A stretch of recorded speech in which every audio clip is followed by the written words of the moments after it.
Welcome to another episode of DD on the Spot. As always, I'm your host, Ryan Johnson, and honestly, she doesn't need an intro. I mean, she's been, I don't know, this is like the fifth or sixth time, I don't know. She's been on so many times, but we have Jodi Miller on again, obviously, and yeah, just on to give us an update on what she's been up to. It's been over a year, and like I told her before we started recording, the moment that, I was just looking at guests, I was like, what guests haven't I had on? It's been over a year, and then Jodi popped up, and I was like, of course, we got to have Jodi back on to give us an update. But Jodi, thanks so much for coming back on. I really appreciate it.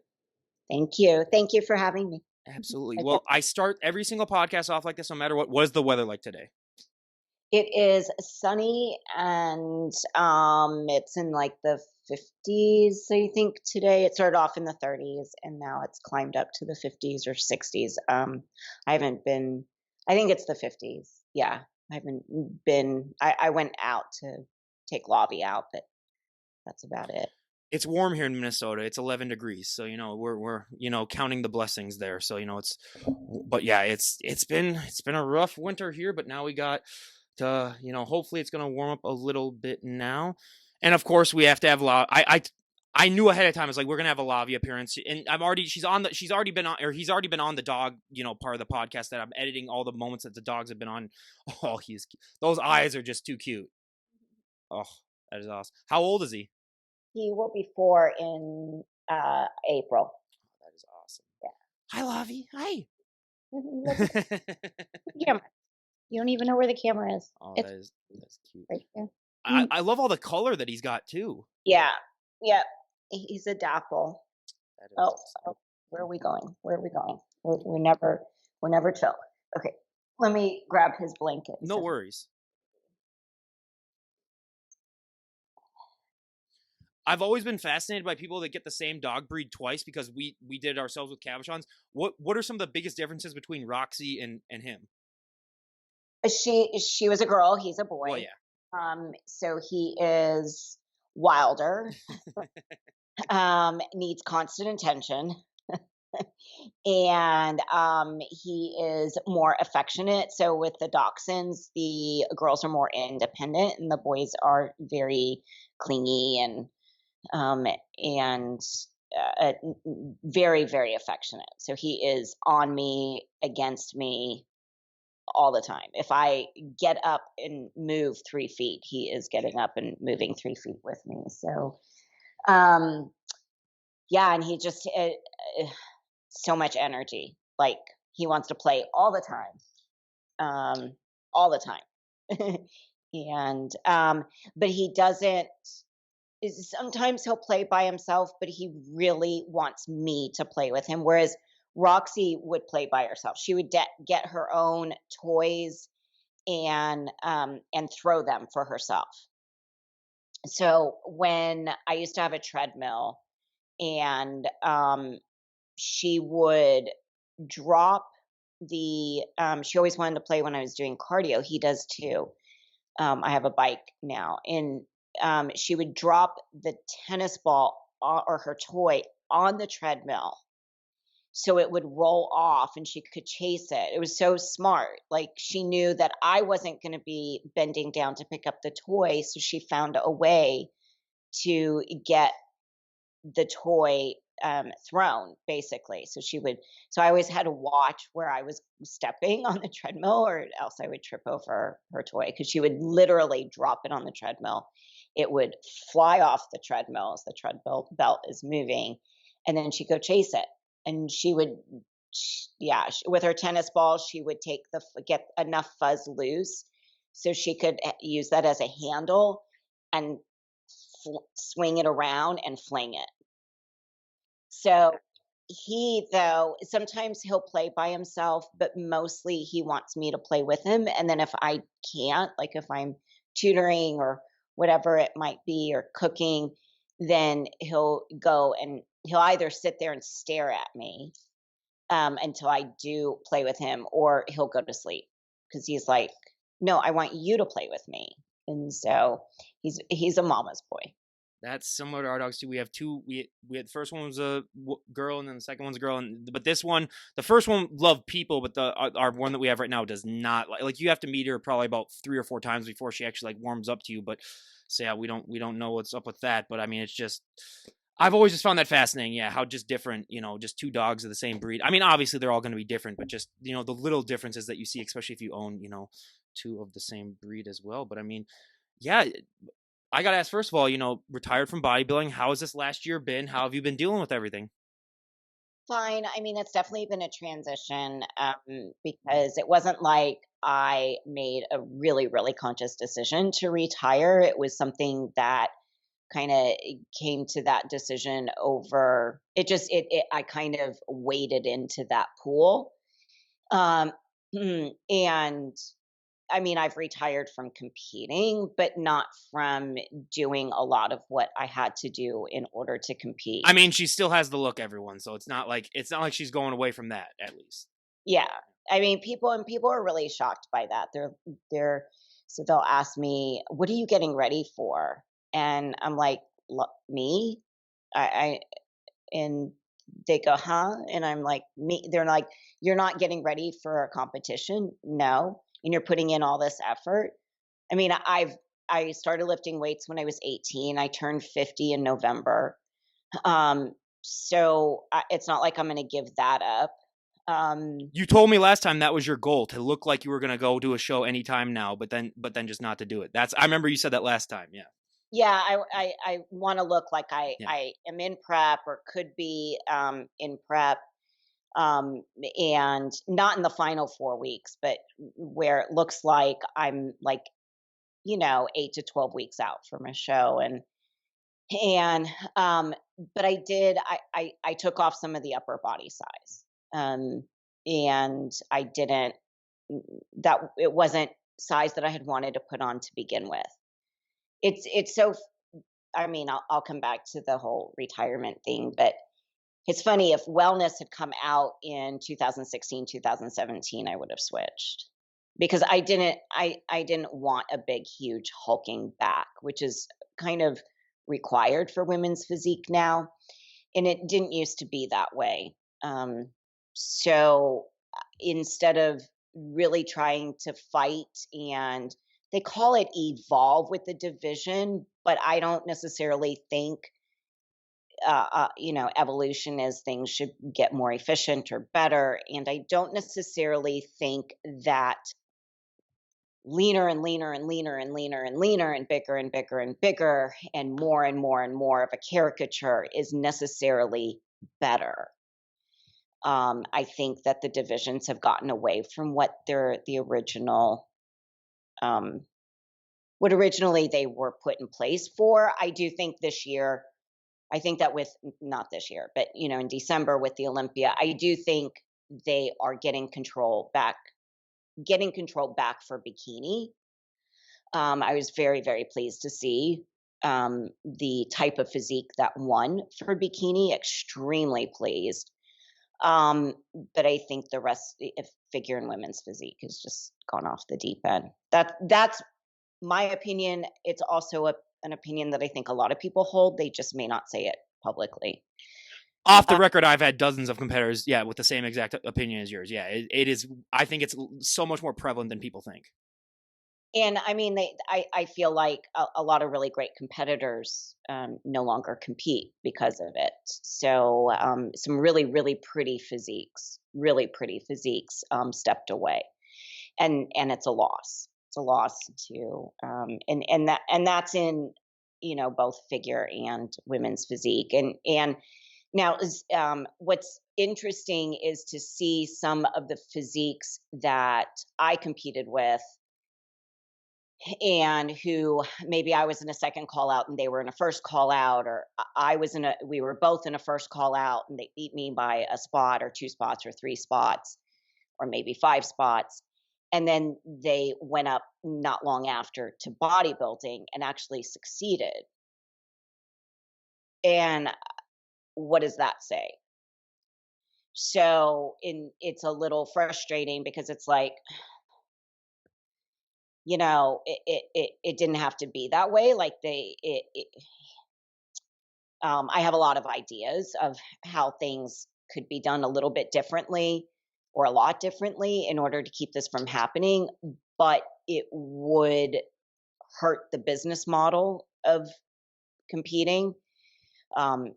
well, it's not a business model for competitors. It's a business model for the people running shows and handling the organization. It's a business model for them, but not a business model for the competitors. So what I'm saying is that in order to fix some of this, it would really eat into the actual success of a business model, and it doesn't make sense for the top. So that was where I made a decision like that this isn't for me. My last two shows were in uh, September of 2018. So we're running into over 4 years ago, which is a little shocking. But when I got done, um, so I did the Arizona Pro Show. And then a few weeks later, I went on to the Legion Sports, and I did really well. I feel fine with how my last show went of my career. I placed 6 out of 30 women. And I got a medal. I was in the winner's circle, and I hadn't expected anything. Roxy had just died. She died 10 days before the Arizona Pro Show. So I kind of did the Legion Sports. I felt like for Arizona Pro, I came in a little flat and it kind of hurt. My physique wasn't popping on the stage. I don't know that I necessarily deserve to have placed as low as I did. I think I got like 10th, 9th, 10th. I don't, it was definitely top 10. I was in the second call out. And I don't feel that I deserved quite that. That was out of all the pro shows that I've done, that was the one and only pro show where I just sat there and really scratched my head at the judges' decisions and did not agree. There were other pro shows where I was like, I would have chosen differently, but I understand why I was placed where I was placed, or I truly understood what the judges were doing and agreed with it. But that 2018 Arizona Pro Show, I absolutely did not agree with where they placed me, not at all. I didn't feel that I deserved a top 3, but I didn't feel that I deserved bottom of the second. Okay, stop it. Stop it. This is C is a boy. Yeah. So, no offense to boys, but Hey, anyway. I've dealt with many boy dogs. I know exactly what you're talking about. They're a little more rambunctious.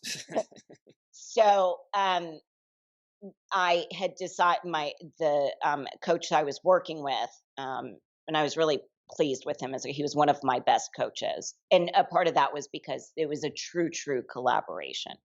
We worked together. We discussed everything. He wanted my opinion. All final decisions were left up to me. He understood and respected how much of an expert I am with my body and with understanding things. And he was just really chill, real calm. And so I really liked that and felt that we worked very well together. And he, when I got done with that show, basically we looked at that last week and kind of how we did things, and they said, I feel like if we had just changed up these couple of things, this would have helped me to come in fuller. And I said, you know what, I think let's go ahead, I'll do the Legion Sports and let's try. Like, I'm already here in condition. Why don't we push a few more weeks and let's try out? Because now I'm curious to know if what I think happened that caused me to look a little flat, if that would get fixed for the next show. And he agreed. So that's what we did. And what I felt needed to get changed is exactly what needed to get changed. And I came in looking better for the Legion Sports. And it wasn't like I was that much leaner. It was just that I had gotten a little bit leaner, but I was filled out. I filled out more. I think I would have looked a bit better actually for the show and might have popped into the 4th or 5th place spot if the venue, if they had somehow managed, if the promoters had handled some things differently. So they had check-ins. Usually your check-ins are the day before, but they had check-ins they had the check-in meeting the morning of. And it was luckily I do my own hair and makeup. My hair was longer, but I do my own hair and makeup. So it wasn't necessarily a problem of me having to figure out appointments, but you have to go for your tanning, and it's usually at the venue location the morning of. You have to do your hair and make for women, you do your hair and makeup. Most women not only have their tanning appointment, but then they have their hair and makeup appointment. So it's a lot of juggling of scheduling the morning of. For promoters to throw in a check-in meeting on top of everything, especially when the venue is a solid 8-minute walking distant from the host hotel, that's a problem. And that's not thinking through what's best for the competitors. And I don't know what happened there and why that decision was made, because the people running the show, our competitors, and I heard really great things about how the show was run before. So that was frustrating. And so some of that walking back and forth and kind of rushing and having to do that, that really, for somebody who deals with water retention, where my body holds water in an instant and it'll drop it in an instant if we're handling things in a way that is that's working. So not all people hold water really easily, but some do, and I'm one of those. And it can be stress on the body. It can be stress, even though I may feel calm, the inside of my body, my internal, just kind of naturally, and just how I am as an individual, I am very, very aware of everything around me, and so I'm kind of on edge. And so when something like that is happening, my body is instantly in survival mode, in kind of attack mode or freeze mode or flight mode or whatever it is for that particular moment that it's deciding to do. And the body tends to hold water as a cortisol response, and it's kind of gearing up for something to happen. And so that that eats into, even though I may be really conditioned, it eats into the appearance of my conditioning because I'm holding some water. So, yeah, so I had to walk back and forth twice that morning. So that was not pleasant. Um, but other than that, I mean, the show, they changed some things last minute, but those things don't necessarily bother me. One of the things I tell competitors I work with for posing, or if I am working with competitors for prep, is whatever they say is going to happen, imagine it's not going to happen. Be prepared for it not to happen. Whatever they say is not going to happen, be prepared for it to happen. And then you're prepared. And so you're not shocked by anything. Because, yeah, that morning they decided that we were doing something different with our posing routines. And they kind of changed it twice on us. And so girls were really confused and they were really stressing out. And I was just like, whatever. I mean, me going on stage and posing, that's the easy part. That's not tough. Not at all. So, yeah. But anyways, I really felt that I did well for that show. I looked really good. It just was coming at a time when my dog had died. Maybe to some people it doesn't sound like much, but I'm not married. I don't have kids. She was my first dog. Oh, I didn't leave my room for 2 days when my dog died. Yeah, it's horrible. Yeah, it's terrible. It was like I lost she was my child, and it was like, and she died very suddenly. It was a huge shock. She was young. I don't know what happened. She just, like, one minute I was talking to her and fine, and I turned my head and got on the phone, and a few minutes later, literally 3 to 5 minutes later, I looked over and she was dead on the rug.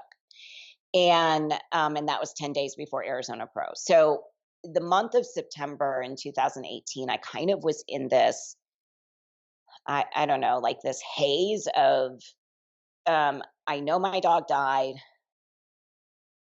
I'm really sad about it, but I kind of was I had the shows, and I wasn't home hardly at all because I was traveling. So I had driven to Arizona for that show, driven back.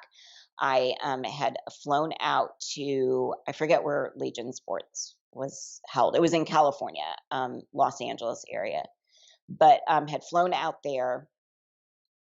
So for the month of September, I wasn't home hardly at all. So I wasn't really dealing with it. So there was an awareness, but it was kind of shut down. It was kind of shut down, and I was kind of using, in a way, I guess, the shows to just muddle through and to busy my mind and to not be at home alone without her. And so then I got off stage that evening and went up to the judges to get feedback. I didn't ask for feedback at Arizona because I kind of knew what needed to happen. And if I know what needs to happen, I don't go up and ask for feedback. But if I am like, I kind of choose carefully where I'm asking for feedback because I want to make sure that when I ask for feedback, that I'm emotionally prepared to take on whatever is being said, because not always is what is said necessarily the most useful or helpful. Sometimes it really is. Sometimes I might not agree with it in the moment, but then can look back and go, okay, I understand this. Or I absolutely do not agree with the feedback, but I need to be prepared to nod and smile and say thank you without any exhibition of disagreement in my body language. And because I already went through my years of arguing with judges, and it doesn't go well for you. Um, just putting that out there. So when I for that show, I felt good. I felt like I can take the feedback, and I also want to make sure I tell clients, if you're going to ask for feedback, you better use it, because if you show up on that stage again and the judge knows what feedback they gave you and you didn't take it and you didn't utilize it, that's not good either. You wasted their time.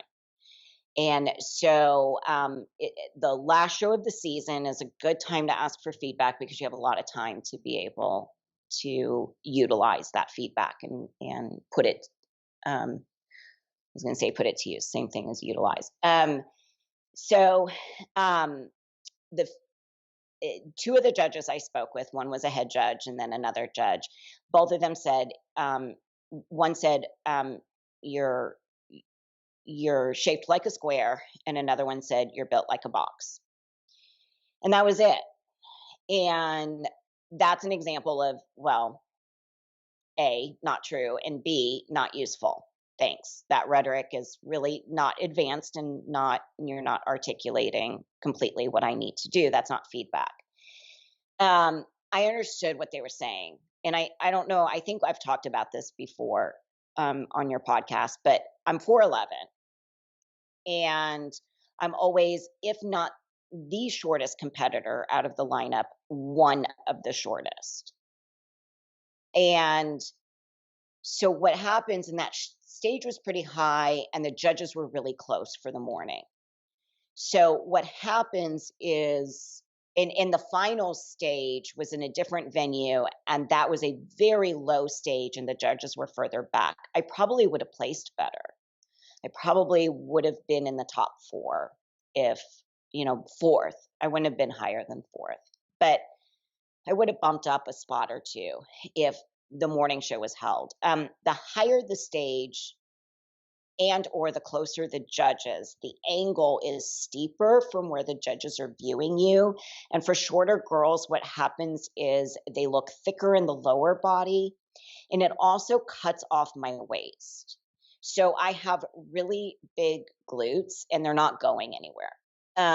Even if I don't work them really hard, that's genetically who I am. I was nicknamed Titanic Butt in 7th grade when I weighed 92 pounds. So that is not changing. But my glutes are so full, and especially the top glute, the portion of the glutes, and I have a small waist, and I'm actually not built like a box. My measurements are almost exactly equal from back chest circumference to hip circumference, but that's all butt, and and my waist is a solid 12 inches smaller than my hip circumference. So going into a show, I'm usually like, 34, 35, 22, 23, 34, 35. That's not a box, that's an hourglass. But when I'm on a steep stage, what happens is that my what they see are lats, so they see delts, lats, and glutes, and they don't see my waist because I'm so short that the view that the judges get, my glutes hide my waist. So they think that I'm built like a box. And what I've noticed is judges who are used to seeing me on stage and have known me for years, they judge me much better because they're aware of my physique and they know how to look at it. And the judges who have never seen me before, they don't know how to look at my physique. And so they pass over me. And sometimes the really short girls get passed over anyways. So that after I got one of those judges was like, "You're shaped like a square," but what do I know? Go ask, go talk to any, motioned his thumb to Sandy, who's the head IFBB women's judge. And it was just interesting because it's like, what do you know? Then why are you judging? At least don't say that. But I went and spoke with her, and she said, you need more back width. And I said, finally, I was at a point where I was like, I'm just going to say what I want to say. And I said, Sandy, you keep telling me that, and I keep putting it on, and it is wider. It is, but I've reached my limit on what I'm going to do with drugs. I'm not pushing it anymore. I'm done with that. And so what do you expect me to do? We've talked before about my physique. I'm narrow. I have narrow hips. I have narrow ribs. I have narrow shoulders. I'm narrow. I am not somebody who will look good with a really wide back. I don't want that for my personal existence. And I don't think it's going to look good. It's not going to solve anything for the stage. What do you, and in order to get the back of a Natalia, who was doing really well then, and I've competed with her, and flip me upside down, and that's that's Natalia. So what I said, what do you want me to do? Because I've reached the end of my road on what I'll do with drugs, not doing it. And she said, well, maybe it's not back width, but maybe it's thickness. If you add some more depth and thickness to your back, then it will give the illusion of being wider. She said, you're right. You don't need more back width. You just need a little more depth, a little more thickness. And I said, that I can do, that I can work with. That was helpful. And it's interesting because if you don't kind of push and try to have that dialogue, then you might not get what you're needing from a judge, or you might end up hearing something. And I mean, that was the feedback just all along. Back wider, glutes and hamstrings leaner. Well, I had striations. I mean, several of the shows that I did, I had full on striations in my glutes, full on, complete striations through the glutes. And I'm being told that they're not lean enough. And so and then back wider, get your back wider, get your back wider. And again, I'm 4'11". So that would be hilarious to see with just an absolute gigantic back just on stage. That would have been a sight to see. That's Michaela. Yeah. That's great for Michaela. Like, I don't want this to come off sounding no, I absolutely, yeah, I understand. That's great for her. I don't want it for me. And we should, as competitors, be able to say that. That's great for that competitor. That competitor wants to do that. That competitor's genetics do that. That competitor is built that way. I'm not. I never wanted that. It was never in my, on my bingo card to have the biggest, widest back and humongous lat meat hanging off of my body. Never bigger shoulders. I like big shoulders, but at some point, I don't, there's enough. At some point, it is enough. I think in bodybuilding, there's this idea of it's never enough, never enough. And there's a, uh, is it metric? There's a song out there. I think it's metric. And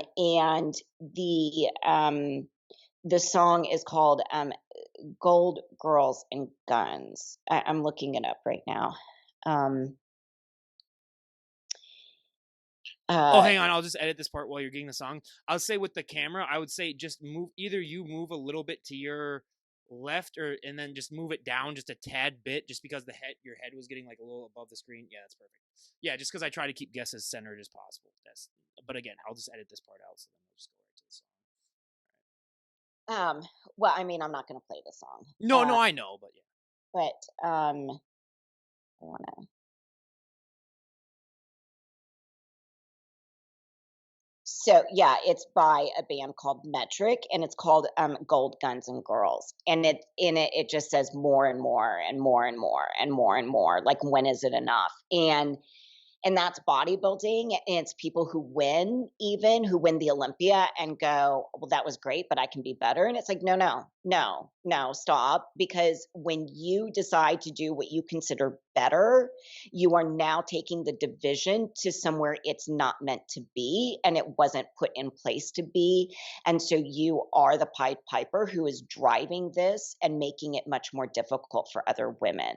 And it's not right, and it's not fair. And at some point when you win and when you do it, you have to say, this is good, and I'm going to bring exactly this. And judges will say to competitors, just bring this. And then they go back and talk with their coach, and they're like, yeah, they said to just bring this, but I know I can do better. No, stop. Stop. This isn't like football where run faster, run faster, run faster. That's fine. But this is something that actually changes the scope of the divisions and makes them what they were not meant to be in the first place. And it's damaging to the other competitors. So at some point we have to be able to say, no, no, I like this. I'm good. I'm good. And you know what I brought was really great. And that's it. And I'm good. But there is something about the bodybuilding mentality that is, it's never good enough. And I think I got tired of that.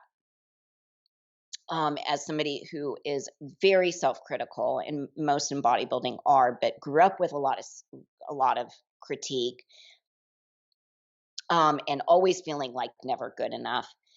It was it was a dysfunction. It's dysfunction for me. And recognizing that, I knew that I kind of had to step away. And in so in the off season of 2018, I really thought I was going to compete in 2019 completely, but I was having a lot of emotional breakdowns, and I was crying a lot, and I didn't want to look at my body. I hated it. I didn't like it in clothes. I didn't like it out of clothes. I just didn't like it. I didn't like the pictures I was seeing from photo shoots. I couldn't stand what my face was looking like in the last few weeks or on the day of a show. And I just, I really felt like I had gotten away from what I wanted for myself. And I wasn't building a bigger back, because I was really putting in the effort to get a thicker back. And I was getting thicker. I was putting in the work, and I could tell it was getting thicker. And, but I wasn't doing it because I wanted to do it. I was doing it because some strangers were telling me, I'm not getting paid for this. The IFBB is not paying my health insurance. They're not paying my rent. They're not giving me a salary. Even if when I placed second at the Arctic Pro, I only got $1,500. Do you know how much that, just the trip to go to Alaska and compete there, just for the competition itself, maybe that $1,500 took care of my flight and my hotel, maybe. Not even. That doesn't include all of the expenses year round. That doesn't include any of the other expenses. I mean, I was lucky I had my suit sponsored by Goddess Glam Suits. I That was the only sponsorship I had. And I took care of my own hair and makeup. And for the Arctic Pro, I had somebody who came. I took care of her flight, so she could come up and tan me and take care of me in that way.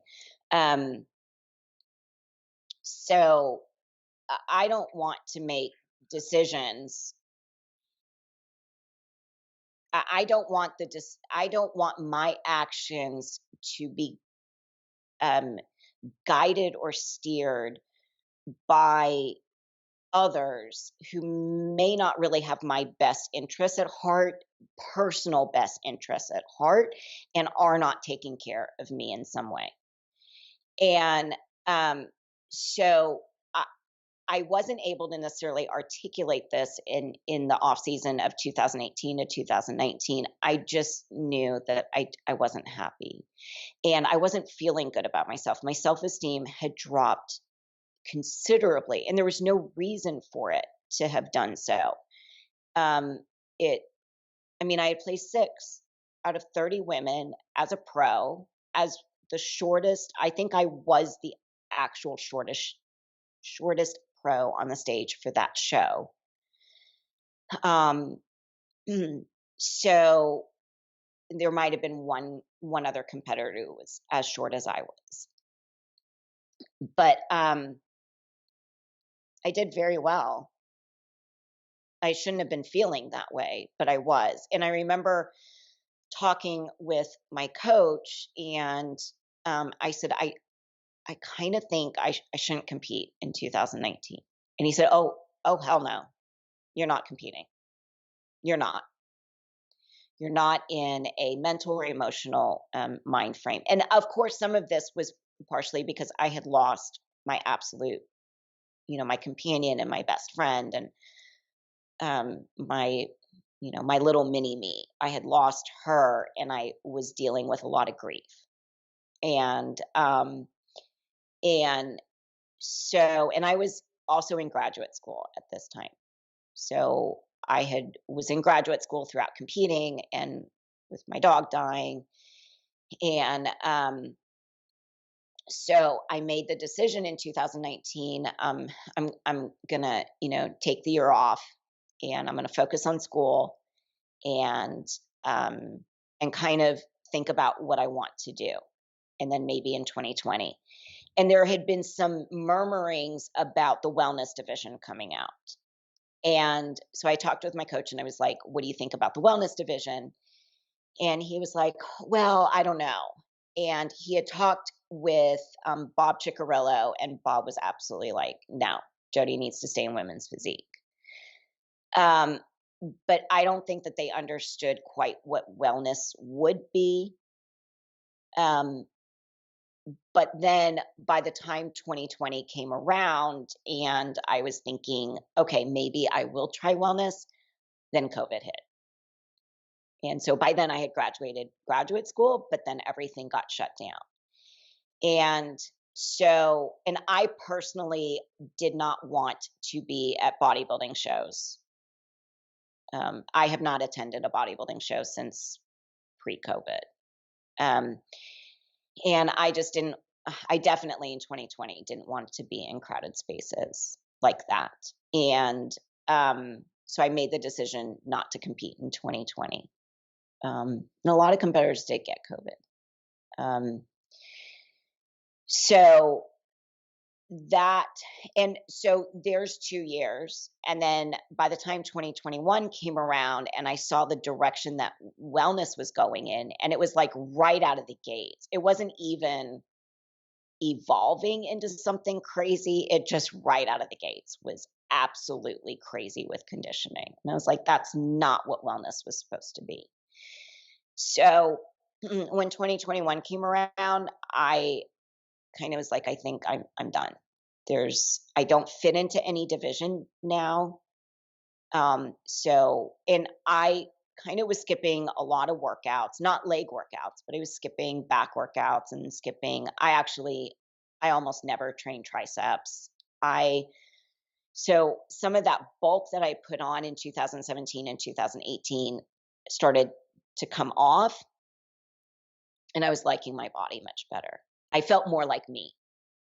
I can fit into, jackets and things that I should be fitting into for me, for my liking.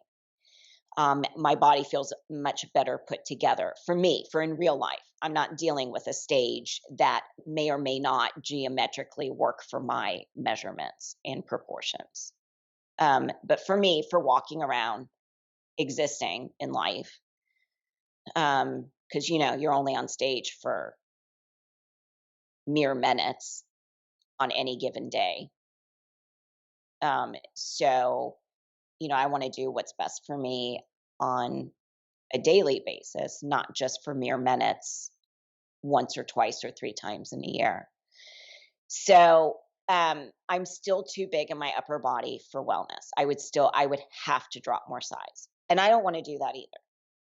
I'm fine with where I am at. I don't want to be bigger. I don't want to be smaller. I don't mind if my lower body gets more muscular because that naturally is that's me. And I power lifted, and that is what my build does. And so I'm good with that. Um, but my upper body is where, sure, I might want a little bit bigger shoulders. Um, Maybe I want my conditioning a little tighter, a little softer. It just depends on what my mood is. It's kind of like when I do my makeup. Do I want, you know, cool tones, warm tones? What do I want to do? I've seen your So, post. You do so many colors. It's awesome. But like, yeah, you have so many options. yeah, I love those posts that you do where you have it on, like, you'll have it like on your arm, like the different colors and stuff, and then you're just like, which one should I do? And yeah, that's awesome. I like that. thank you. Thank you. Yeah, so I've always been into makeup. Like I said, I did my own makeup for shows. So now it's just I've really embraced that and kind of put it out there more on my social media and talked about it and everything, and have have friends in the makeup community and stuff. So I really like that. And at the end of the day, um, I can do whatever I want with my makeup, and then I wash it off, and it doesn't impact my health. And if I don't like a look that I've done, it's makeup and I can wash it off. But if I don't like where I've taken my body, like it took me over 2 years to get 2 years of skipping the gym many times throughout the year in order to get muscle off. It doesn't just come off. And so it takes so much to get some of that bulk off. And it's still not, like I said, for wellness, I would have to, it would take me probably another 6 months I would have to completely stop training my upper body. I remember I talked with one of my other coaches who was also one of my favorite coaches. He too, because we worked together as a team and collaborated and had discussions and dialogue. It wasn't like you do this and I'm the coach and what I say goes. Don't ask me questions, just do it and trust the process. Like I don't agree with coaching like that. Um but that coach had said, if you're going to want to do wellness, you can't train your upper body. You're going to have to like just stop, and maybe a couple 3 or 4 weeks before the show just to get some blood pumped in there and get them a little bit fuller, than you train. And I was like, I don't want to do that either. So I just am at a point where I don't fit. I don't fit in any of the divisions. I'm definitely not figure, um, not bikini, obviously. I don't want to do bodybuilding. Women's physique is bodybuilding. I don't care what anybody says. It's middle. It used to be, it was lightweight bodybuilding. It's middleweight bodybuilding now. Um, so I don't want that either. I just kind of worked hard, or I guess didn't work hard to get muscle off. So I'm not going to do that. And wellness seems like I would be, I, I feel like I would be perfect. I have the perfect look for wellness. I know it's crazy, a white Jewish girl, but yes, I would fit that. Um, but again, I would have to get my upper body down some more, and I would have to have extensions, and you do almost feel like without implants, crazy implants, I don't know how far I would get either. Um, so there's a particular cookie cutter look. That's what I feel has happened with the divisions, is that it's this cookie cutter look, cookie cutter shape that they're going for, and look. So that you can't.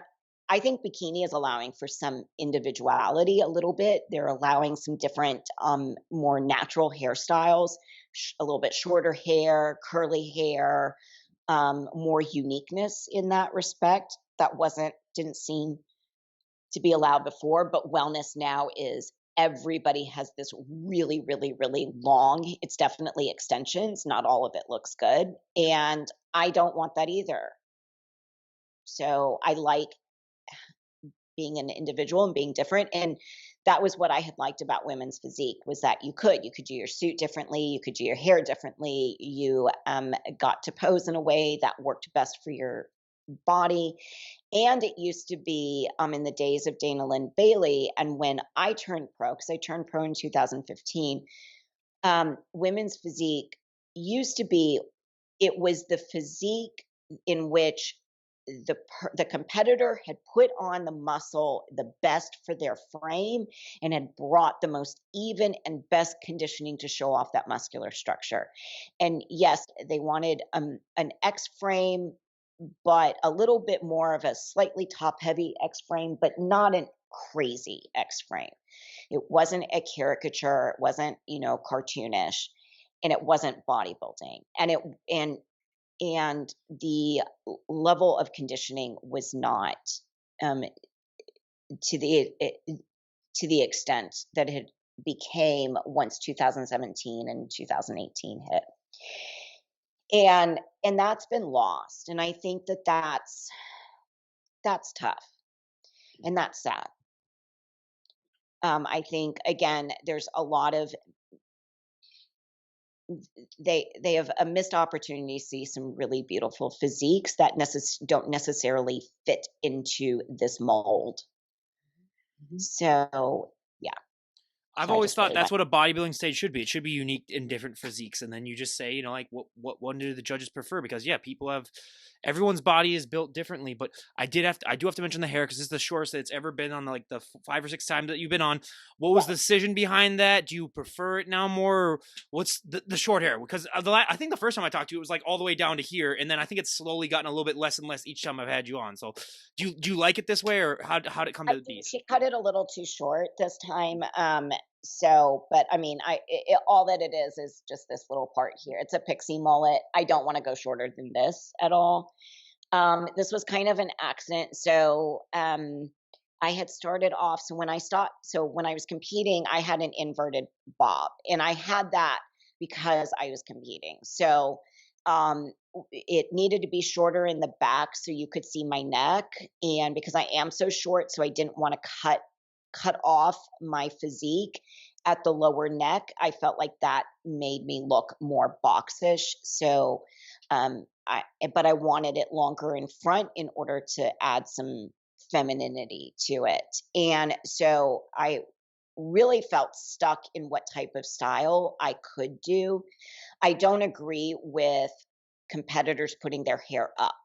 um, Bodybuilding morning show, the hair, if you have long hair, you can put it up in a bun or something. And actually, I think that's kind of they've gotten away from what the old school rules are for female bodybuilding. But it used to be no jewelry, you had to have a matte suit with no sparkles, no metallic, no sheen, no shine to the suit.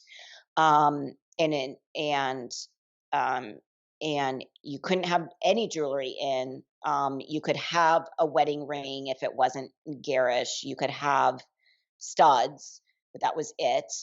Um, you couldn't have any other jewelry, and your hair had to be up off of your neck. So that definitely we see women showing up to prejudging for bodybuilding with sparkles on their suit and jewelry and stuff. So they've gotten away from adhering to that. But anyways, So I really felt kind of stuck to what I had to do with my hair. My hair had to be extremely dark because the tan, I needed it to, so it didn't blend in.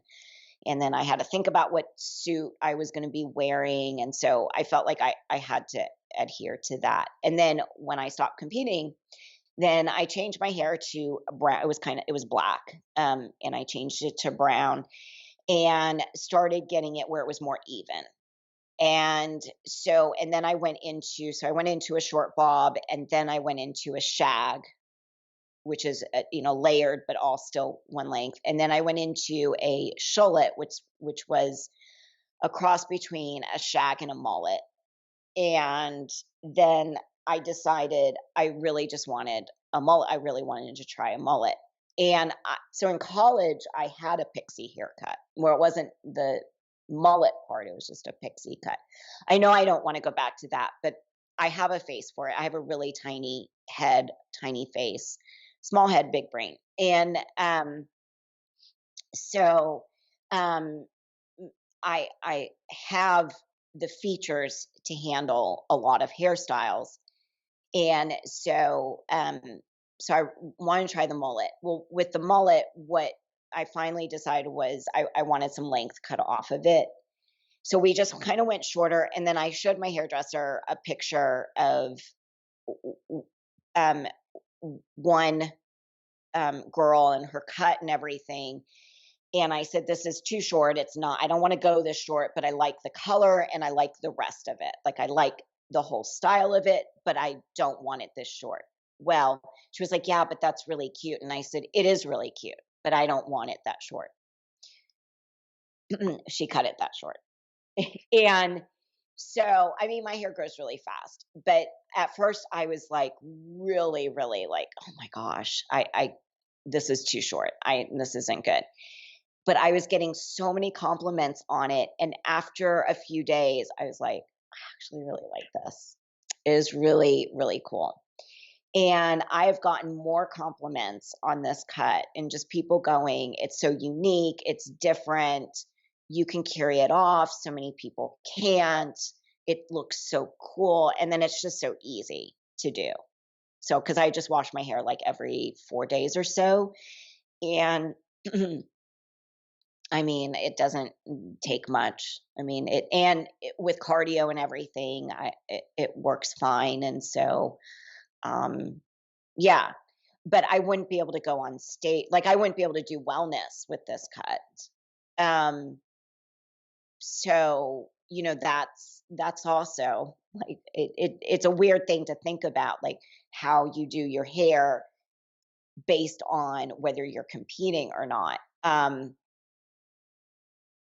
And I hate extensions. Like I personally never want extensions.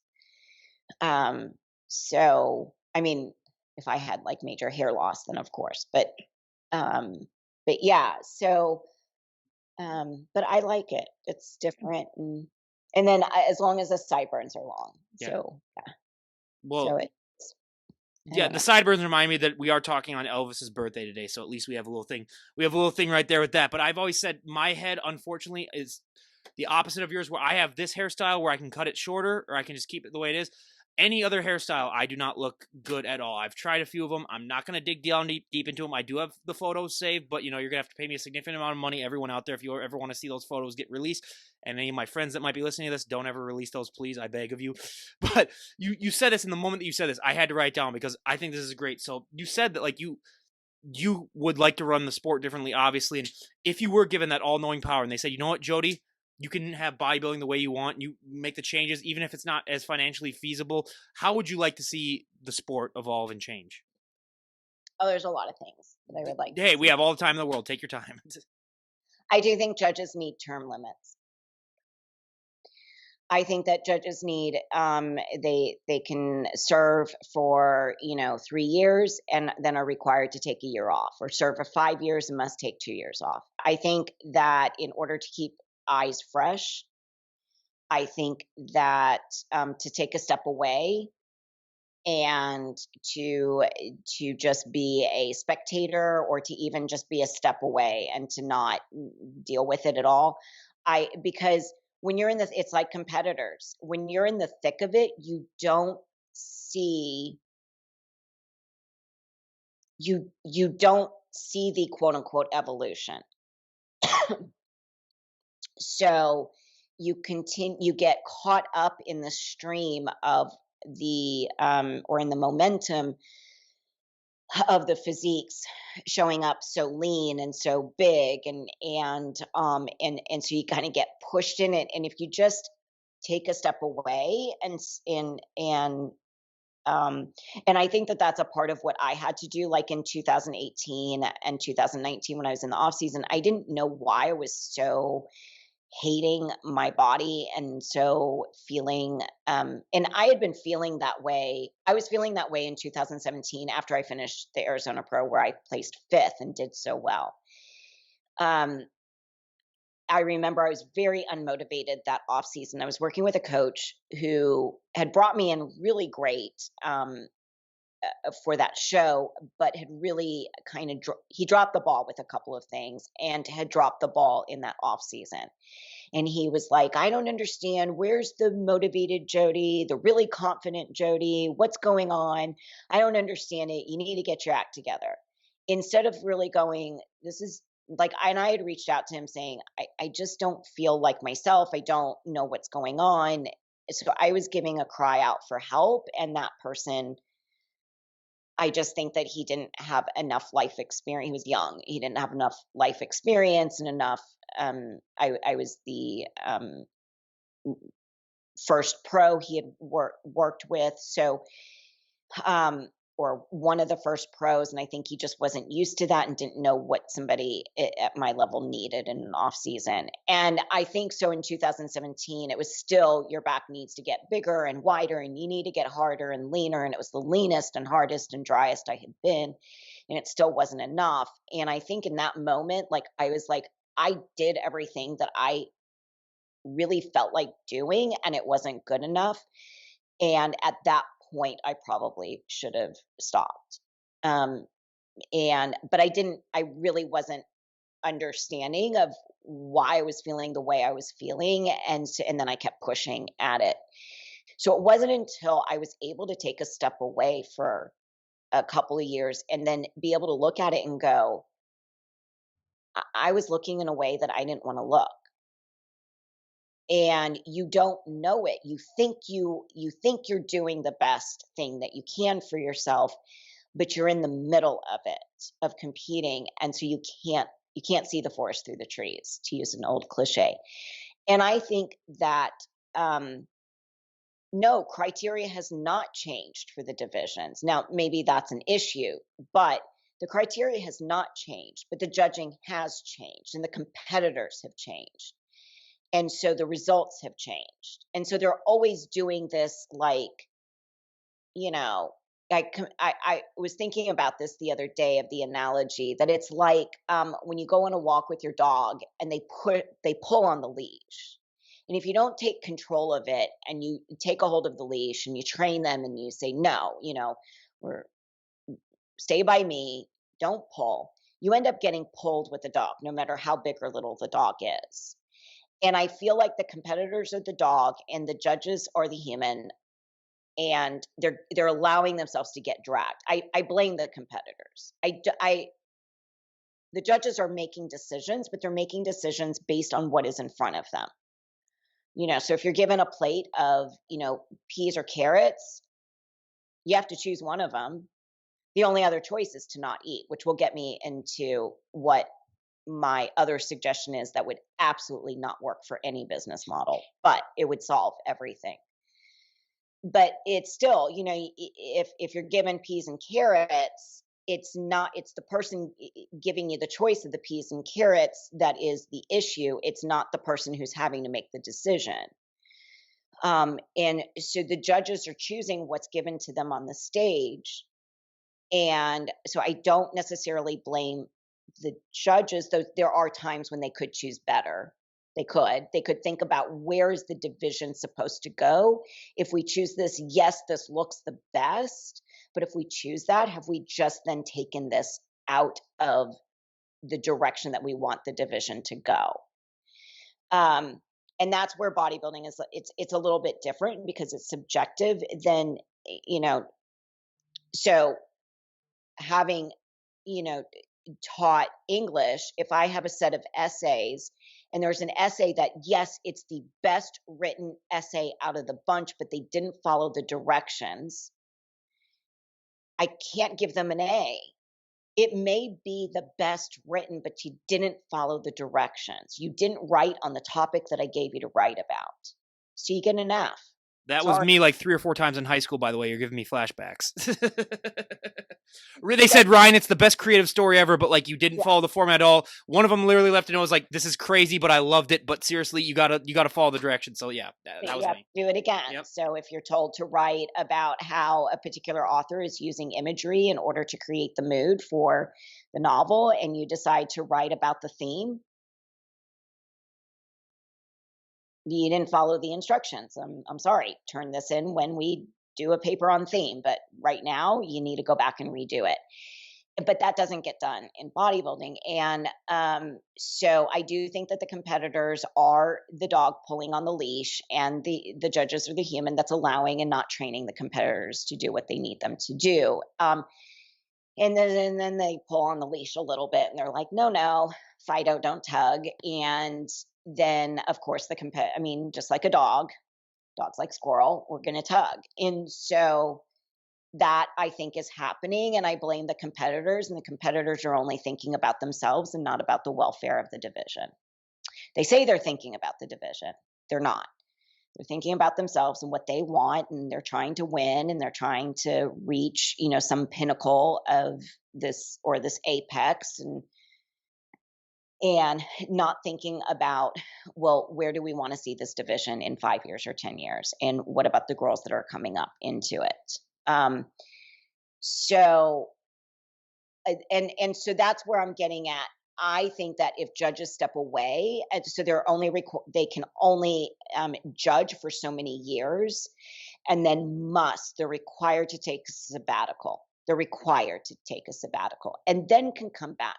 Then they come back to it, and they're like, "Oh no, this has gotten crazy. We need to do something about this." Because then you can look at it with fresh eyes. So I think that that's one thing. And it would erase the whole politics. I don't think that there's are there politics? Yes. I don't think it's to the extent that a lot of people think that there are. But it would erase that stigma of politics. But on that same note of, you're given, competitors show up, and either, sometimes you have a whole roster of competitors who didn't follow criteria. And the judges are like, we have to pick from that. And my thing is, no, you don't. No, you don't. You can send everybody home and go, nope, nobody gets to qualify for the Olympia because guess what? You didn't follow instructions. Sorry. Thanks for playing, but nobody's getting first place. Try again. Now it's going to piss a lot of people off, but I bet they never do it again. And I bet you only have to do that once or twice in every division, and you'll get control. Bad for a business model, perfect for results. So that's that is my thinking, because people will not waste their time in getting ready for a show without making sure they're following the criteria. And coaches, because coaches are to blame a lot too. Coaches are like, oh, we can get you better, we can get you bigger, we can get you bigger, we can get you harder, and that's not necessarily always needed. Sometimes it's just you're needing some refinement, and that is just fine tuning some details. So that is something I would do. I would also require judges to take business management classes in which they have to learn, or communications classes in which they have to learn how to effectively and articulately provide meaningful and constructive feedback, both positive and critical. I still don't get the whole "you look like a square." Like, how is that even feedback for, I just don't get how that's like, even like you couldn't be more, yeah, that's crazy to me. So yeah, I agree 1,000,000% on that one too. Well, and there are some, I've heard it from some judges where they say, we don't know exactly what you've been doing with your diet. So we may say, well, you look soft, you need to get leaner, but actually what you needed to do was fill out, but we don't know. Well, then maybe you need to find out. You need to ask some questions. So part of it is it's too many competitors. So the judges can't give the effective type of feedback that they need to. Sandy always gives effective feedback, always. But that feedback is done, she stays after a show. When I've gotten that feedback, it's because she stayed after a show and I've waited in line and I've gone up to her and we have had a conversation back and forth, a dialogue. And that is what is required. She's also, I don't want this to come off sounding the wrong way, but she's a woman. I noticed for the Olympia, there were only 2 women on the judging panel. I think that there are more female competitors than male competitors. There should be more female judges. I've said the same thing where it's harder. I mean, a man judging a woman's body, it's like, it's completely opposite. So it's like, yeah, you should have more women judging because they know what you go through and they know all that stuff. So yeah, I have said that since I heard out that, like, wait, there's more men normally than women judging women. So yeah, that's ridiculous to me too as well. It's almost always been that way, unless you are going to a show that is an all women show, which I think those are really great. I really recommend women to compete in an all female show. It goes quicker. It seems better organized. It's just it's a really nice experience to go through. And you tend to have an all female judging panel too. And I think just women communicate differently. Much better. I have a female boss now for the first time, and yeah, the communication is a little bit nicer. I will say that it's not as just bland like with. So yeah, and I do agree, especially with the communication stuff. Yeah, it's so all the stuff that you've been saying so far. Yeah, I would laugh my butt off to be at that show where they tell everyone, you know what, sorry, we're not judging you. Go home. Have a nice rest of your time. That would be awesome. And I honestly, when I went to my first show this July, it was just a normal show right down the state. It wasn't even a pro show, but I met some of my guests because they were there supporting people. And I even said that to one of the guests, like, what if they just told everyone, like, we can't judge just because it's too extreme, and then they went home? But yeah, that would be something, a sight to see as well. And yeah, I mean, I honestly, so what do you think needs to happen in order for there to be any change? Because like we're just talking, obviously with the NFL, with what just happened last week, I honestly think that's what has to happen to bodybuilding, unfortunately, where it's like someone might just have to collapse on the stage and die at the Olympia for them to see any changes, because it just seems like people are just so into the, let's make it as good as it is for me. Let's get me as big as possible. I don't care how that affects other people. I honestly don't know any other way, unfortunately. I mean, I don't know. You know, um,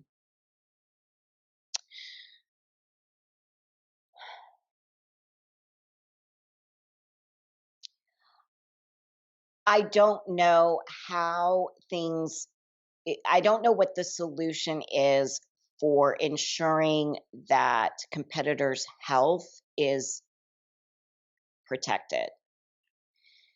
The NPC and IFBB are not drug tested organizations. There are some drug tested shows within the NPC and IFBB, but there are ways to get around drug tests. I haven't done that. I have an almost 20-year competitive career. 14 of those years were spent as 100% natural, and I was drug tested in powerlifting federations, in natural organizations, and in the NPC. So multiple different organizations and federations and multiple different divisions and sports that I was drug tested, and different types of drug testing, and some of it random, completely random. So I was 100% natural. I would not have known how to get around a drug test. I still don't know, but I do know it is possible. I know that there are things that you can do that won't show up. I just don't know what those details are. But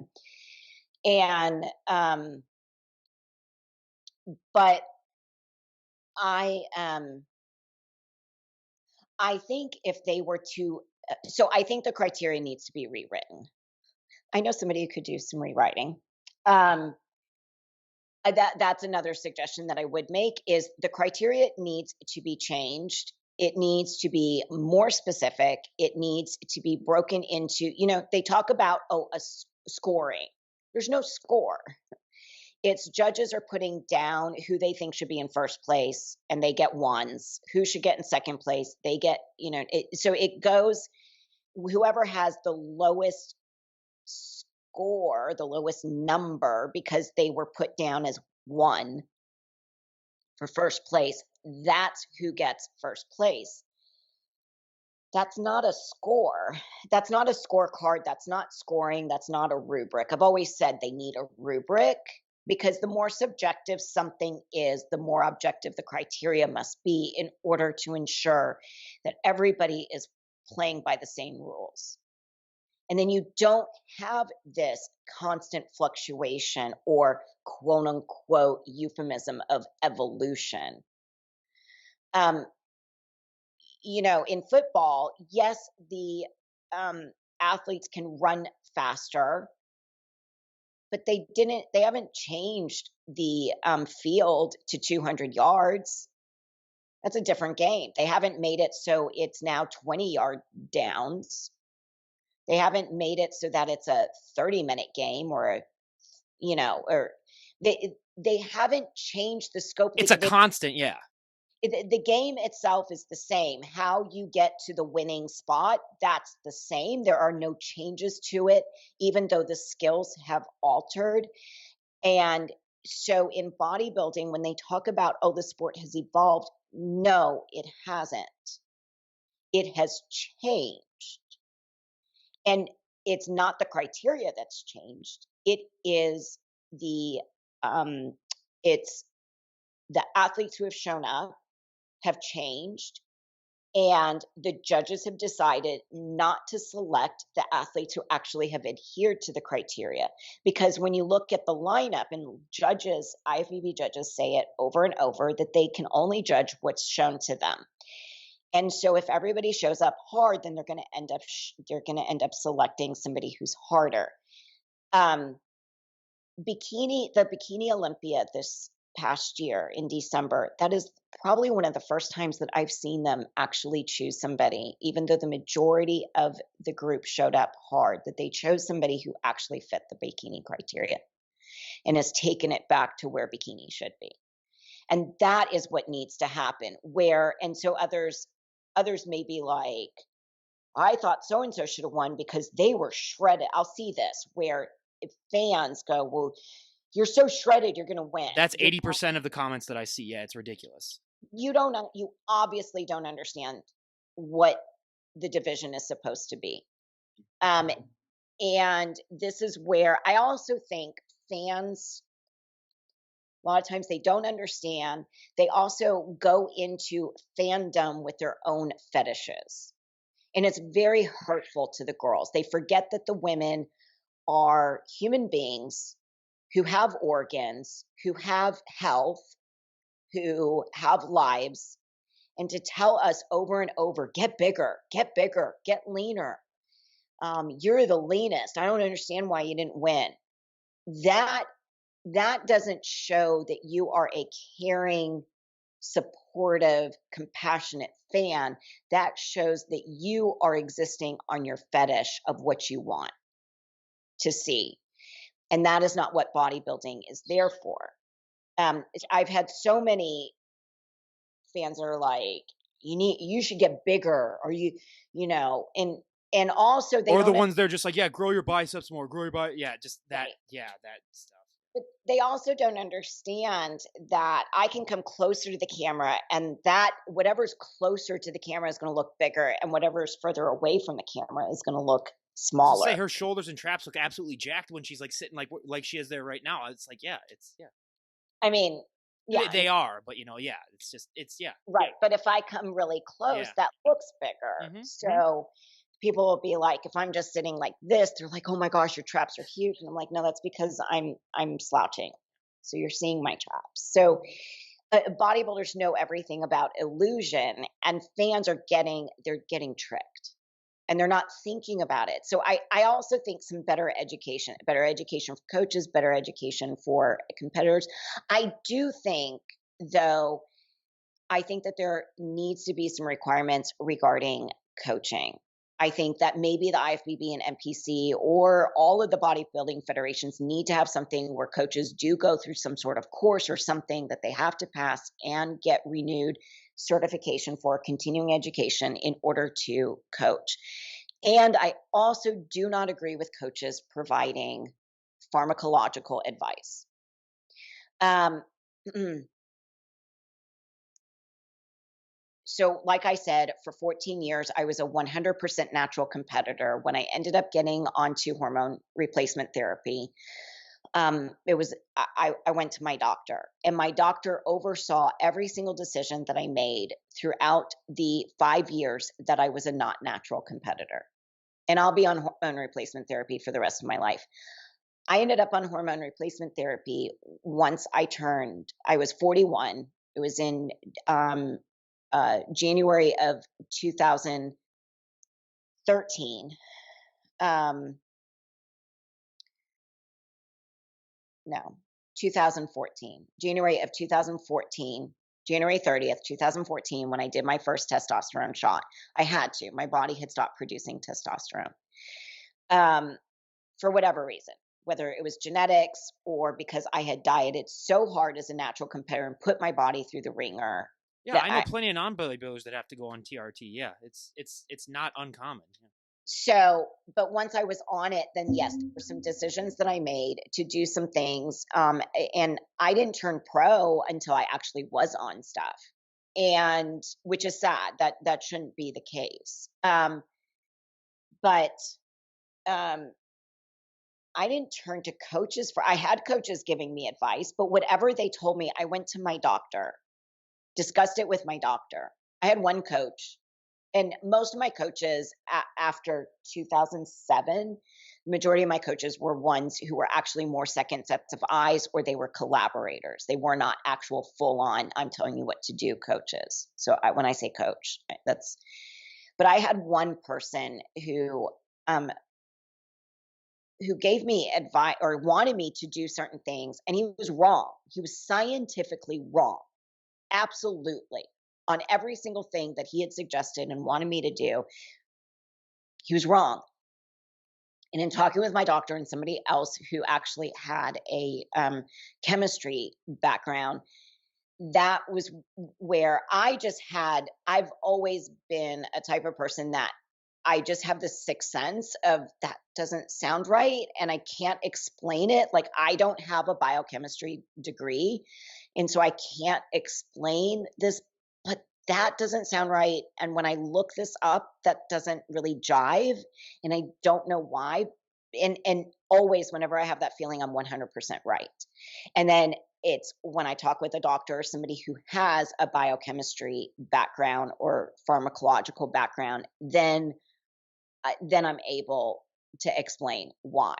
But I'm always right in my instinct. But you have coaches who don't have that and are giving drug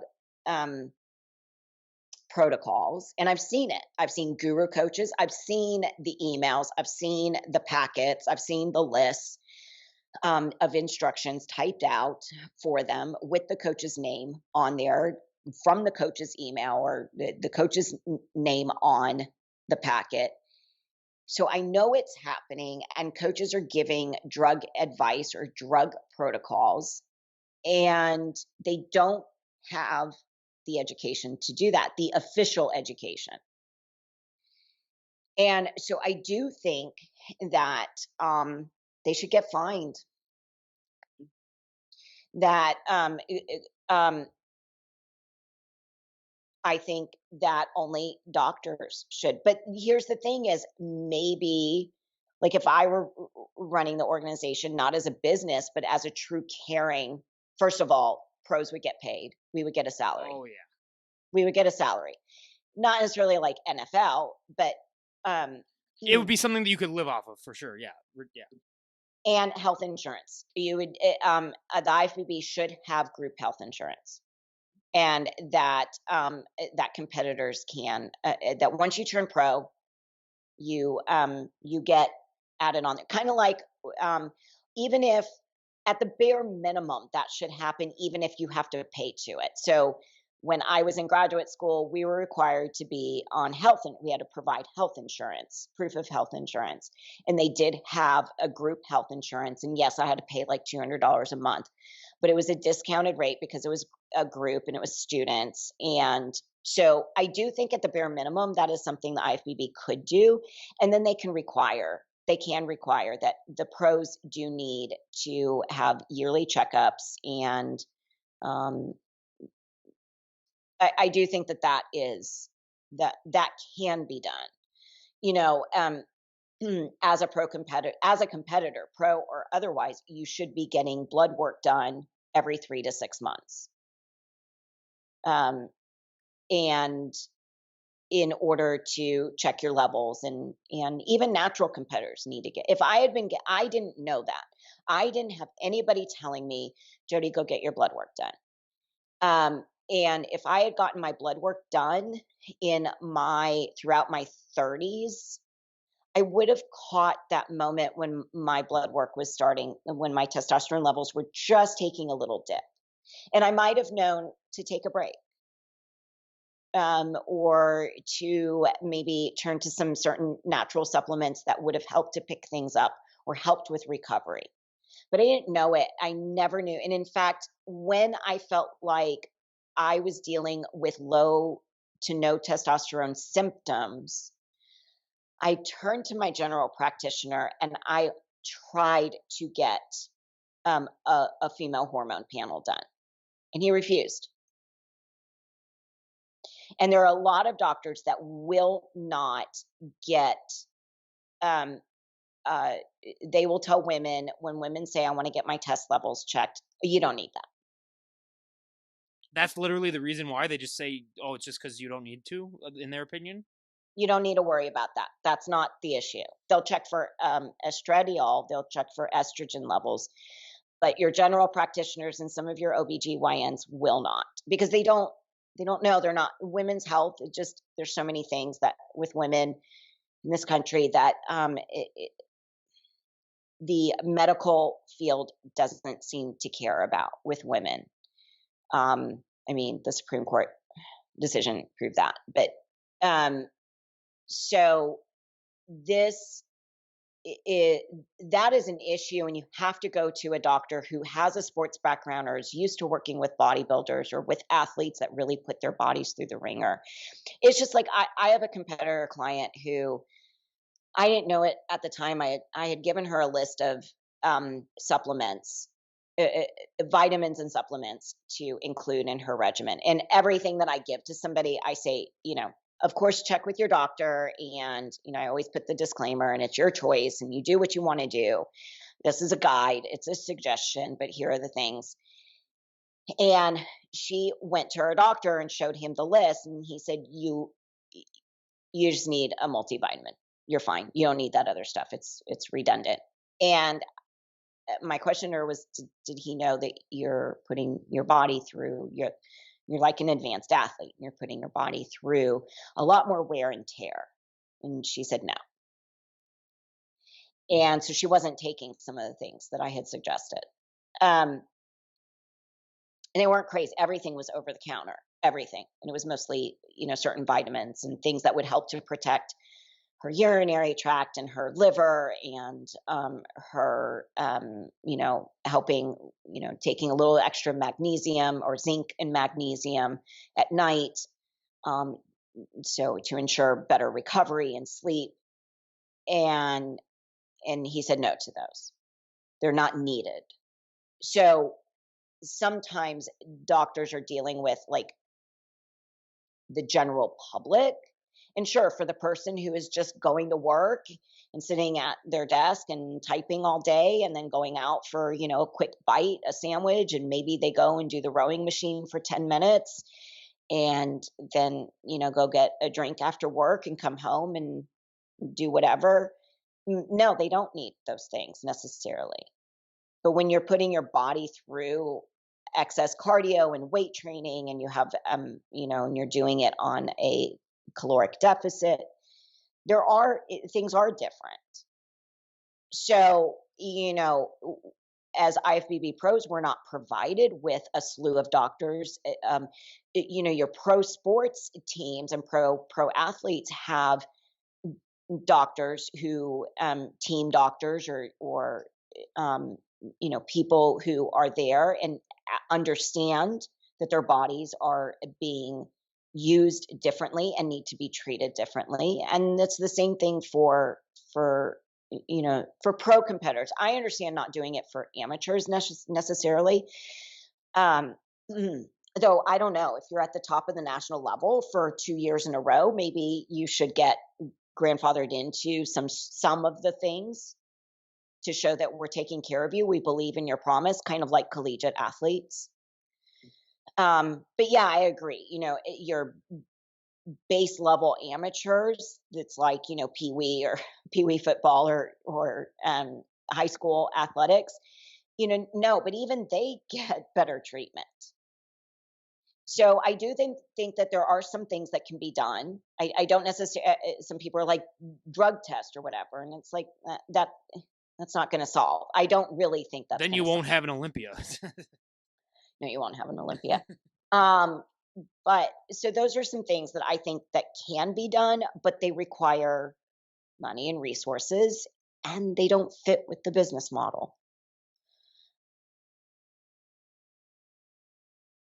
Yeah. Yeah. No, absolutely. It's a lot of things that I think, if this wasn't just a business, yeah, I think so many more positive things could be done, and for the health and safety of the competitors too, which I think should be paramount. But the way things are run right now, I don't know if that's their main concern, is the health and safety of the competitors, as much as it is let's just get as much exposure and make as much money. But I do think, I heard, I don't know if this is 100% true, everyone, but I did hear that, like, they told Andrea Shaw to keep the look that she had last year, and it looks like she keeps a similar look. So at least there was that. But I mean, yeah, I do see, and I do agree with Yeah, you. she looked great. Yeah, She is where I don't think female bodybuilding should go beyond that. I think that what she brought is the right direction, and it should stay there. And for your, like, when you talk about, like, obviously, like, how physique doesn't look like it's literally supposed to be, what are the guidelines and what are the rules for what a physique competitor should look like, just so that the next time I ever see a physique competition, I can just be like, oh wow, they are way off. I mean, I have to look at the criteria. It's been a long time. The criteria hasn't changed. So, um, so I have to look it up. Oh, no problem. Um,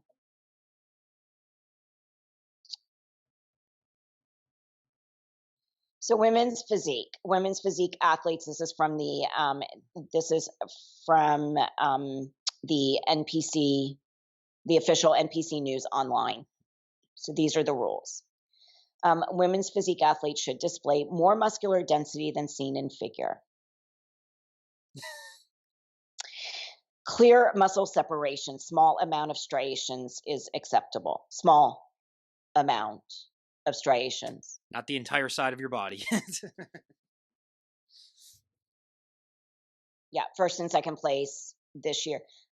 Maybe Brooke presents that small amount of striations. I think what Brooke brings to the stage in terms of conditioning is more what I would like to see. Actually, I think it's very pretty. And not that, okay, when I say pretty, I don't mean like, oh, so pretty, Yeah. little girl in pink pretty, but I just mean in an artistic way that really Yeah, it's a just pretty sculpted physique. Yeah. Yeah. that looks very aesthetically pleasing. Emphasis is on muscular development with full muscle bellies. Muscular development should be balanced between upper and lower body. Women's physique athletes should not display. Here we go. We get to the good stuff now. Women's physique athletes should not display an overly striated physique. Graininess associated with female bodybuilding.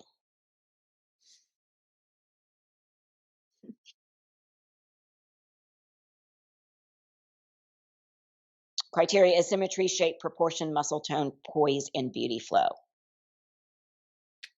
What is beauty flow? Could you specify what beauty flow is? Could you specify muscle tone? Muscle tone. Muscle tone. What does that mean?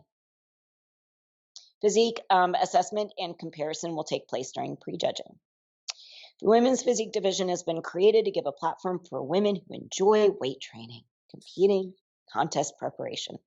Competitors should display a toned, athletic physique showcasing femininity, muscle tone, beauty / flow of physique. If the physique winner that just won the Olympia is toned, I got about 30 years of work ahead of me. Yeah, that's not toned. That's full out, striated, and the following are examples of common terms used in the bodybuilding industry. These words can be helpful to assess what should not be descriptive to the physiques being judged in women's physique. Not ripped, shredded, peeled, striated, dry, diced, hard, vascular, grainy, massive, thick, dense. Okay, maybe not massive is used, but every single one of those. Ripped, Natalia's ripped. Sarah's ripped. Shredded, Natalia and Sarah shredded. Peeled, they're peeled. Like an onion. Striated, yep. Just look at Sarah's side shot. Look at Natalia's shots. Dry, yeah, little dry, little dry. Diced. I would use that again, like an onion. Hard. Yeah, duh. Were they coming in with soft flabby? But in fact, the girls that didn't do well at the bottom, no, I would not use the term hard to describe them. That's that's why they came in. Vascular. I'm sorry. I mean, there's been bikini competitors I've seen that are vascular, so it's just, yeah. Bikini competitors are yeah. I mean, Jennifer Dory, yeah, had the bicep vein. Laura Lee, bicep, yes. Grainy. There were bits of graininess in the top 5 on that stage. I might say I think Barbara, she was the one who placed, I think she placed 5th. She was the shorter woman, shorn head. I think that was was that a yellow suit? I might say that she was not grainy. I would not use the word grainy. So she presented a little more. I do feel like, okay, so 3rd, I forget who got 4th, but 3rd and 5th were a little more in line with what the criteria actually is.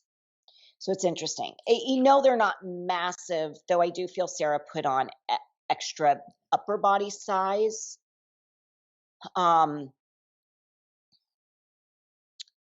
Thick. So I think I read a post from Andrew Vu that said that Natalia put on about 12 pounds of muscle from the previous Olympia to this Olympia. 8 to 12, somewhere in the 8 to 12 pound range. Well, if we're not trying to be massive, then why? I think that she definitely got her quads to flow out better to match those crazy lats. So thick, no, they're thick. There's thickness.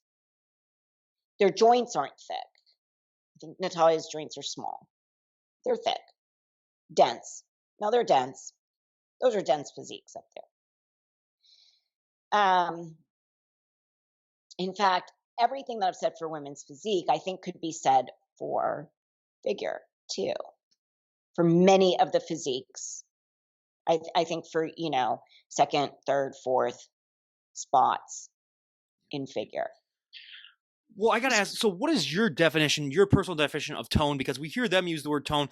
I hear it from women who are just getting started and working out. They say, "Oh, I just want to get toned," and then you're just like, so when they're using the word tone, it's like, what do you mean by that? I've never quite got, because there's never been like a literal definition of what that means. Tone is like special, like using the word when somebody is when you say, well, what do you like my hair? It looks different. It looks interesting. So a tone is not one of those words. That's why I'm saying the criteria needs to be rewritten. Yes. And it needs to be rewritten in a way in which we are not using ambiguous words. But the whole reason for ambiguity to be put into the criteria is so that the target is ever moving, and it's a great business model. And so if we never because if you really nail down what you want, like really nail it down, then you close down. There's a limit, yeah. There's a limit. Only so many people are going to fit into that, and you're going to have to adhere to it. And not many people are going to. So they're trying to expand the divisions and expand the number of people who can get into,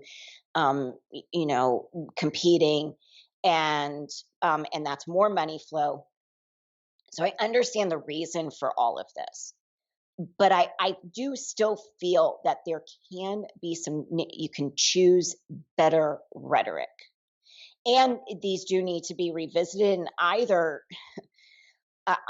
the judges are needing like this cheat sheet that has, these are the words, look through these words. Here are this is how Merriam-Webster defines these words. And you look at these physiques, and you actually, maybe every competitor has a checklist. And if you check off more than 5 of those words for a competitor, they're knocked out.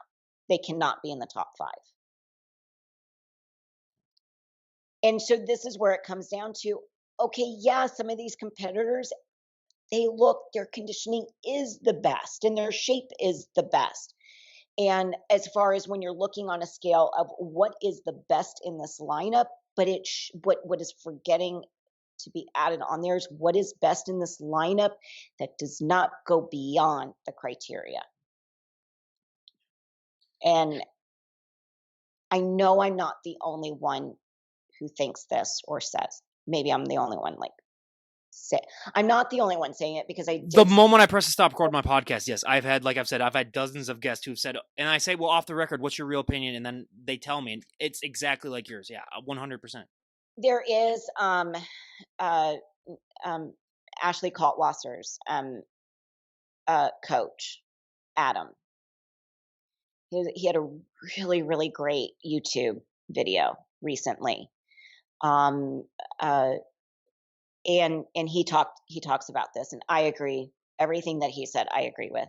And he's talked about how he's been pretty open, and in his thinking is he's most concerned about his competitors. He doesn't necessarily want to go against, saying things against judges or whatever. And you never want to. Judging is not an easy job. It is difficult. But competitors have to be protected. The divisions have to be protected. Either that, or we need, there's really no room in the schedule for new divisions, but I still think you need then a vintage female bodybuilding division. That's what women's physique was supposed to be. And it's no longer that. I feel like there have been some things that have been taken away from the women that close off a whole group of women who could be competing. And for me, my love of competing, for actually going through the motions of competing, I think that's just, it's gone.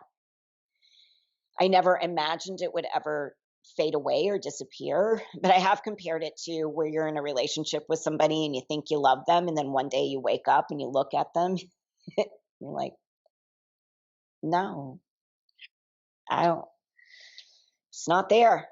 And that's kind of what happened with me. And that is really hard to deal with. It's hard to understand, because it's something I did for 20 years, for almost 20 years. Um,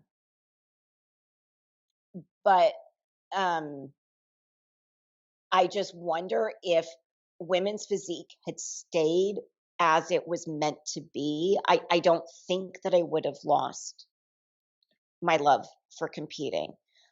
What what damaged my love for competing was always just never being good enough. When I did the Arctic Pro in 2016 and I got second, the reason why I didn't win was because the person who won was bigger.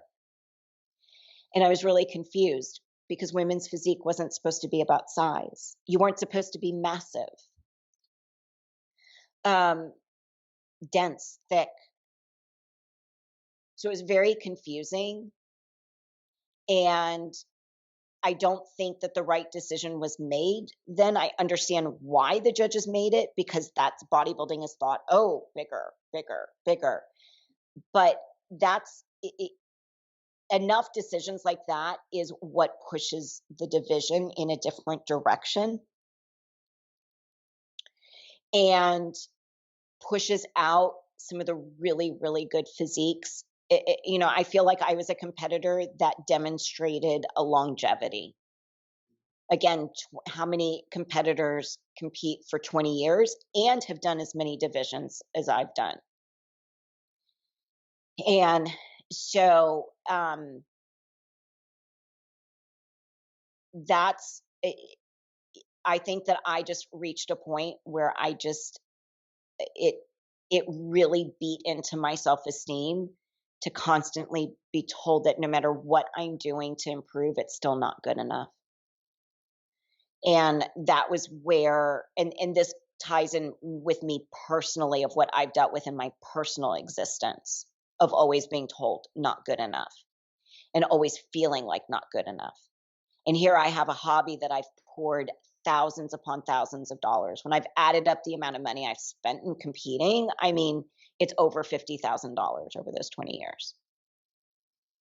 And so that's where you sit back and go, wait a minute, that's Have you done the math on how much money you've won? Is it just been like the 1,500 that you won, or have you done that?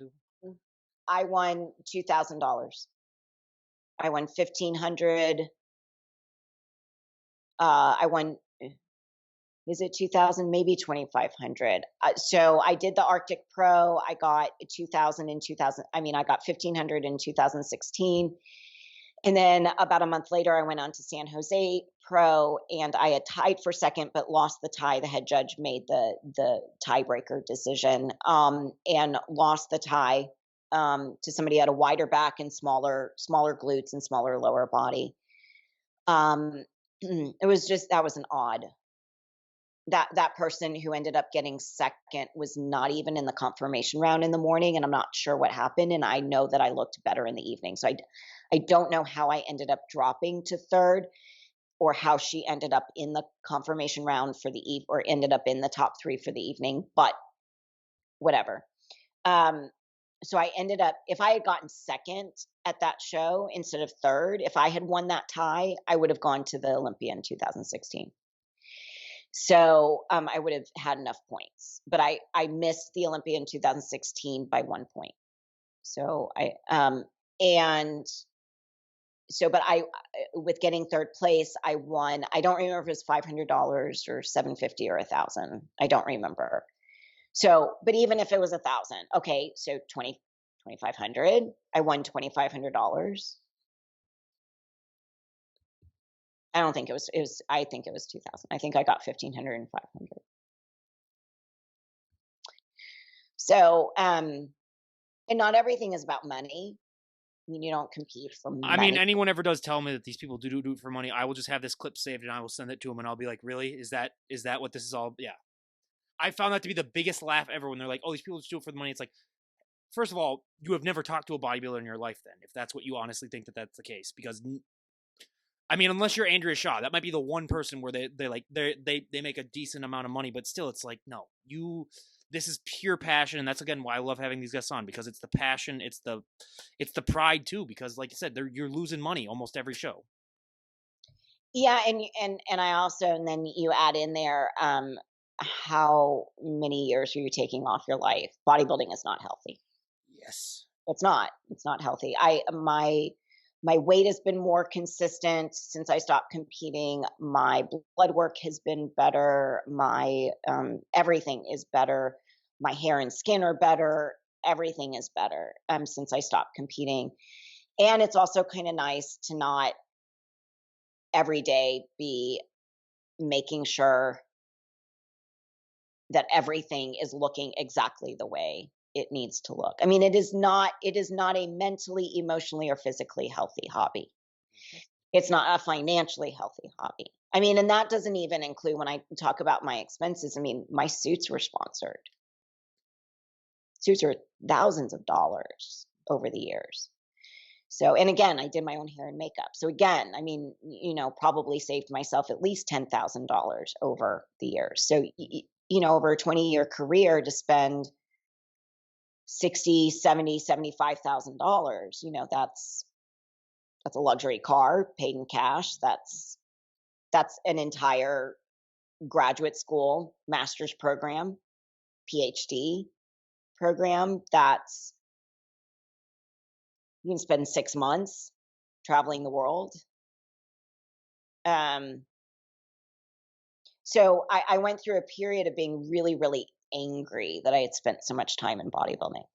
Very angry. I feel like what I realized, it took me a long time to realize it, but so I was grieving over the death of Roxy, but I was also simultaneously grieving over the death of bodybuilding in my life.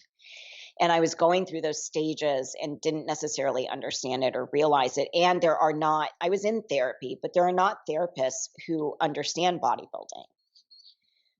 Even if they're a sports therapist, they don't understand bodybuilding. And bodybuilding requires your entire existence to be in it. You can play football and it doesn't require your entire existence.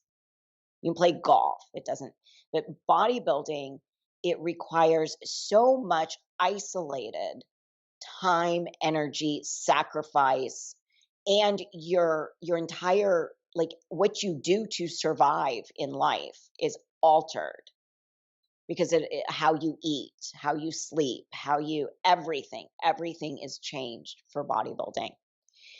And there's therapists just don't understand it. And you don't just like, I'm sure there are competitors that cut it off cold turkey, but I haven't, and it's really hard to do that. And so I just have not. I still am transitioning. It's just to me, it is a really tough thing to transition. And because I don't want a career in fitness. I think those who want a career in fitness, they step out of competing and they go right into something that is still fitness. And I don't want that. I train people and do some posing coaching, but that's not what I want to do for my existence or my um daily life, or that's not where I find joy. Um, and that's been so it's just been a really, really tough transition. Do you see yourself ever having a time where you just say like, hey, maybe just I'm going to stop working out, or I'm just going to, sort of transition to a different phase of my life? Or do you picture yourself being like the Jack 60 and 70-year-old, which I've had some of them on the podcast? Is that going to be your plan, or are you just taking it by ear now? I mean, I'm always going to want to. I am vain. I want to like how I look. Now, maybe my assessment of how I look and what I want for my body might alter some, but I want to be healthy. I don't want to be I don't want to be overweight. I don't want to carry more weight than I should. I want to move. When things that happened in this last summer is that my dad ended up going into a nursing facility, and he's not really mobile. And so I want to take care of my mobility and everything. And it's also, I mean, working out and eating right is important for my mental and emotional health as well. And it's a part of me. Again, I started weight training when I was 18. So it's not like I'm just going to stop.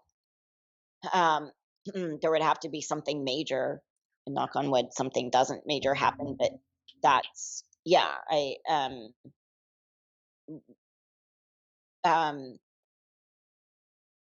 I just, I think I had thought that I would compete maybe just one show a year or one show every other year, but I never thought that I would fall out of love with competing.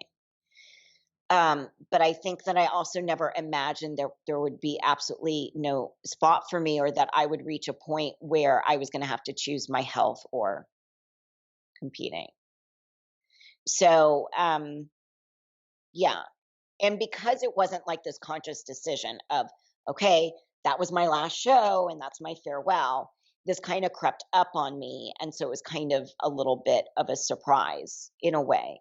And so it's taken some time to get used to that. And I had to move through the kind of sadness, embarrassment, disappointment, anger at myself for putting, there was a point of about 6 months to a year where I felt like I had wasted 20 years of my life doing bodybuilding.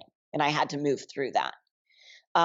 There was a point where I was having a lot of negative self talk where I was like, I used to be something, I used to be special. Now I'm just like anybody else. I used to be somebody who, like, what I did on the daily, it mattered to other people and people saw me in a certain way, and now I'm nothing. And that wasn't right to do or anything, but that was how I kind of saw it. If I don't compete anymore, and so I'm not special. I'm not different. I don't have meaning. I don't have, because bodybuilding takes over your entire existence. So, and people, it's really hard because, sometimes fans are, that's what they care about. I'm lucky that on my Instagram, it does seem like a lot of my followers, they like the other things I bring to the table. They may have started following me because of how I look, but they didn't stick around because of that. They stuck around because of how I articulate things and what I share, and how I do try to exhibit, the human side of me.